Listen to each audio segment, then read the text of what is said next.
네, 인천 서구병 검단에서 온 오경정입니다. 한마디 안 하고 넘어갈 수가 없습니다. 지금 여기 계신 모든 분들은 대한민국 국민의 세금으로서 월급 받고 있고 국민이 낸 세금으로 사무실 운영하고 있고 이 자리에 다 와서 앉아 있는 사람들입니다. 개인 자격으로 와 있는 사람 한 명도 없습니다.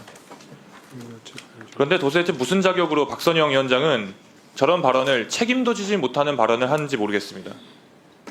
책임을 진다는 건 여러 가지 행위 양태가 있겠지만 발언에서부터 시작되는 겁니다. 개인이 아니라 진실과 화해, 과거사 정리를 위한 위원장이라면 그런 발언을 하는 게 자랑스럽게 생각하면 절대 안 되는 문제입니다. 저는 5.18 때 전남대 학생으로서 5.18에 참여했던 한 청년이 낳은 아들입니다. 저희 아버지는 5.18 때 계엄군에 맞서고 군부 독재에 맞섰던 사람입니다. 그런 저희 아버지가 북한군의 개입이 있었을지도 모른다? 어디 그런 망발합니까? 개인 자격으로 말하는 건 대한민국 표현의 자유로서 100번, 1000번 이해할 수 있겠습니다만 적어도 국민의 세금을 받고 있고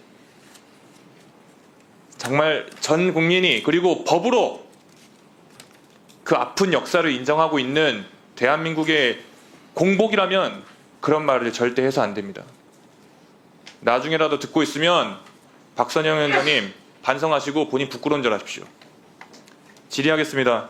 이동혁 대통령 기록관장님, 네. 앞으로 잠깐 나오시겠습니다.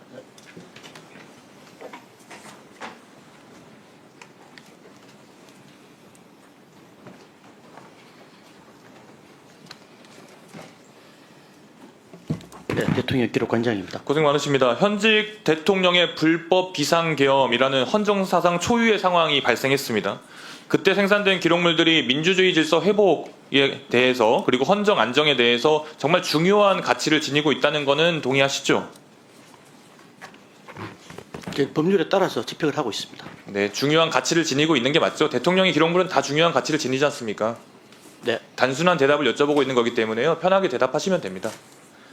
그럼에도 불구하고 경호처의 비아폰 서버나 계엄 회의록이나 대통령실 자료 이관 등의 이런 민감한 기록 등에 대해서 이관 여부조차 확인하지 않고 있는 이런 현 상황이 지적되고 있습니다. 이에 대해서 기록원장으로서 한마디 해보시죠. 일단 현장 점검은 갔었습니다. 갔었고요. 어쨌든 재분류 금지 요청을 했고 그다음에 이관될 기록물들의 현황 파악을 하고 있는 상태입니다. 현황 파악을 하셨다, 그리고 현장 점검을 하셨다 정도를 대답하시고 계시는데 네. 이 지적에 대해서 어떻게 생각하냐고 물어보는 겁니다. 국민들이 우려하고 계시지 않습니까? 그런 국민들의 우려를 불식시킬 만큼 정말 엄정하고 중립적으로 업무에 임하시겠습니까?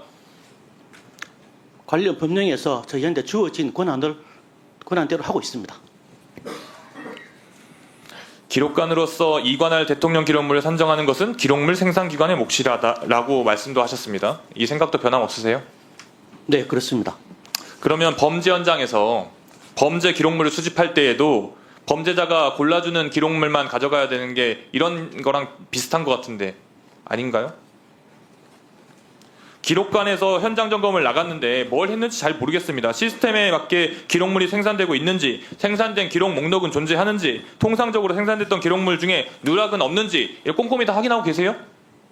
나름대로 확인하고 있습니다. 나름대로가 아니라 꼼꼼하게 확인하셔야 된다고 말씀드리는 겁니다. 윤석열 파면 이후에 대통령실 그 공식 홈페이지, 누리집이죠. 누리집이 폐쇄됐는데도 특이사항 없음. 특이사항 없는 거 맞습니까? 그건 저희가 확인하는 부분들인데요. 그건 서비스가 중단된 부분들이고 거기에서 삭제된 내용을 확인하지 못하였습니다. 그런 게 누락됐다라고 표현하는 겁니다. 관장님, 삭제돼서 확인 못했습니다가 아니라 그런 걸 누락됐다라고 하는 거예요. 그런 걸 확인하셔야 되는 게 기록관께서 하셔야 될 일입니다.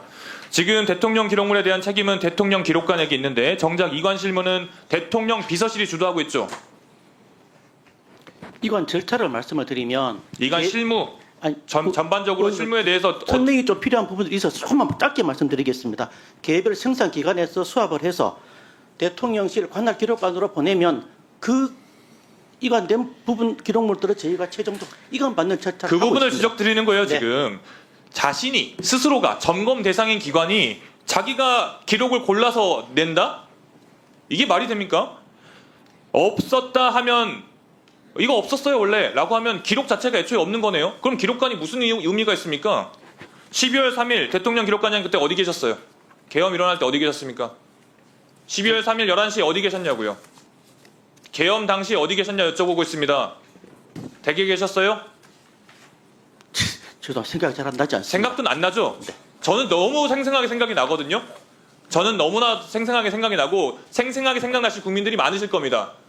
적어도 TV로 이런 일이 우리나라에서 벌어졌나라고 보신 분도 있을 거고 저처럼 그리고 여기 계신 분들처럼 국회로 달려오신 분들도 있을 거고 근데 그 기억도 안 나십니까? 그런 사람이 무슨 대통령 기록물을 관리합니까? 그런 순간으로 돌아가면 안 되기 때문에 기록을 철저하게 해야 된다고 말씀드립니다. 모든 기록이 제대로 있었는지 누락되지 않고 있는지 그 권력자가 맞든 권력자가 아니든 그런 일이 벌어지지 않게 하기 위해서 기록을 하는 것이고 기록관님이 아까 말씀드린 것처럼 국민들의 세금으로 월급 받고 계시고 그런 커리어를 갖고 계신 겁니다. 들어가십시오. 고기동 차관님. 네, 차관입니다. 이동혁 관장님의 후임 채용 잘 진행되고 있습니까? 절차는 진행되고 있습니다. 신임 관장 후보로 대통령실 출신 인사가 면접에 참여했다고 하는데 사실입니까?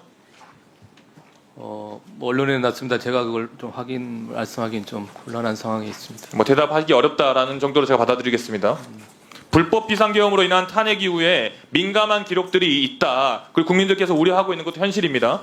이것들이 대거 이관되고 있는 현 상태에서 기록의 독립성과 중립성은 그 어느 때보다 중요합니다. 단순히 어떤 정치적 이익을 떠나서 이 역사적 사실, 대한민국이라는 정말 민주주의 국가, 세계적인 국가에서 이 부분이 기록이 잘 돼야 되는데 그런 대통령실 문제를 일으킨 대통령이 있던 곳 대통령실의 인사가 대통령물 기록을 관장한다? 이건 어불성설입니다. 이 점을 명심하셔야 될 겁니다. 차관님. 명심하시겠습니까? 예, 여러 말씀들 숙고하고 있습니다. 대통령 기록관장이 국민을 위협한 그런 정권의 수호자가 되어서는 절대 안 됩니다. 기록의 투명성과 독립성을 지킬 수 있게 인사에 철저히 만전을 기해 주시길 부탁드리겠습니다. 차관님 꼭 그렇게 해주십시오. 예, 유의하겠습니다. 이상입니다.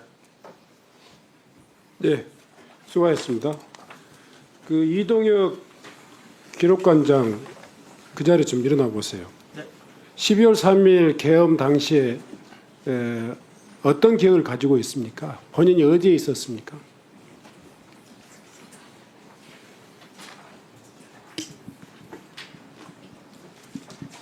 그때 제가 약속이 있어서 생각을 해보니까 약속이 있어서 저녁을 먹고 있었던 것 같습니다. 그 대통령 기록관장이라고 하시는 분이 국회에서 답변을 하시면서 12.3 계엄 사태 당시 어디 있었냐 하는 의원님의 질문에 대해서 잘 모르겠다 이렇게 답변하는 것이 온당한 자세입니까? 그건 기억의 문제가 아니라요. 기록관장의 정신 상태를 지금 국민들에게 좀 보여주고 있는 거예요. 대한민국 5천만 국민 중에서 계엄 당시에 나는 어디에 있었다라는 것을 스스로 자문하고 확인하지 않는 국민은 단 한 사람도 없을 겁니다. 정신 똑바로 차리세요. 역사를 기록하는 것이니까요. 그런 직무에 있는 분이 답변을 그렇게 하시면 안 돼요. 알겠습니까? 알겠습니다. 앉으세요. 자, 그러면 지금부터 잠시만 주목해 주시기 바랍니다. 제가 구독자분들을 위해서 선물 하나를 준비했는데요. 제가 항상 여러분들께 드리는 말씀이 있습니다.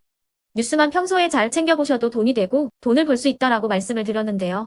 여러분들은 여기 보시는 삼성전자 뉴스를 보고 어떤 생각이 드세요?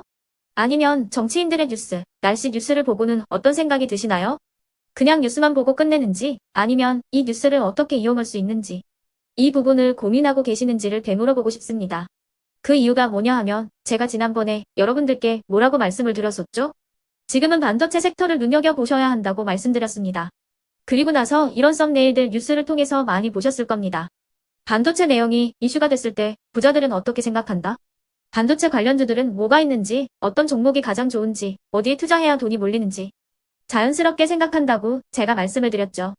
그 이유가 뭐냐 하면 부자들이 봤을 때는 이슈가 곧 돈으로 이어지고 그 이슈가 나에게 돈을 벌어준다는 경험적 확신이 있기 때문에 부자들은 항상 이런 사회적 이슈를 관심 있게 챙겨본다고 제가 말씀을 드렸습니다. 이번에도 마찬가지인데요. 제가 지난번에 시청자분들과 함께하는 주식으로 수익 내기 이벤트를 진행했었죠. 당연히 100% 무료로 진행을 했었고요. 여기 보시면 아시겠지만 제가 지난번에도 구독이라고 보내주신 모든 시청자분들께 반도체 관련주 중에 가장 크게 급등할 딱 한 종목, 많은 종목도 아니라 한미반도체 한 종목을 여러분들께 추천드렸어요.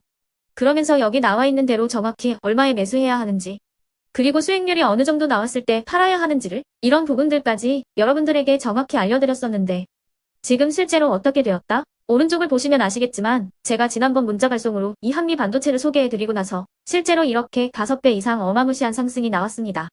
100만 원만 투자를 했어도 무려 500만 원이 넘는 수익금이 생긴 거죠. 그래서 당시에도 굉장히 많은 분들이 제가 드린 이 한미 반도체로 수익을 내실 수가 있으셨을 텐데요.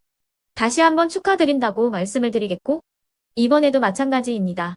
앞으로도 2024년, 2025년 계속해서 기대해볼 섹터는 AI입니다.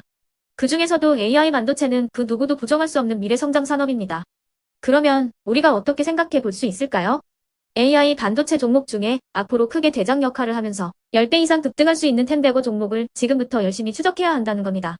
큰 돈을 투자하지 않더라도 월급의 일부분, 아주 소액이라도 이 종목을 모아가야 수백 %의 수익률을 손에 쥘 수 있는 것이죠. 지금 여러분이 보고 계시는 이 유튜브 또한 AI 반도체와 아주 밀접한 연관이 있고, 반도체야말로 대한민국의 핵심 산업으로 앞으로 더더욱 시장은 성장할 수밖에 없습니다. 그렇기 때문에 제가 이번에도 뭘 보내드리고 있냐면, 지난번과 똑같이 구독이라는 문자를 보내주시면 제가 AI 반도체 관련주 중에 앞으로 대장주 역할을 하면서 주가가 가장 크게 급등할 한 종목을 여러분들께 문자 발송으로 종목명과 사고 파는 시점을 모두 알려드릴 건데요. 그 문자를 받고 여러분들이 주식으로 돈 버는 연습을 한번 해보셨으면 좋겠고요. 혹시라도 나는 주식을 하지 않는다 하시는 분들은 주변에 주식하시는 지인분들에게 말씀을 해주셔도 되고요. 아니면 연세가 있으셔서 투자가 어렵다 하시는 분들은 이 종목을 자녀분들에게 한번 사봐라, 이걸로 한번 수익을 내봐라, 이렇게 조언을 해주실 수도 있는 거겠죠.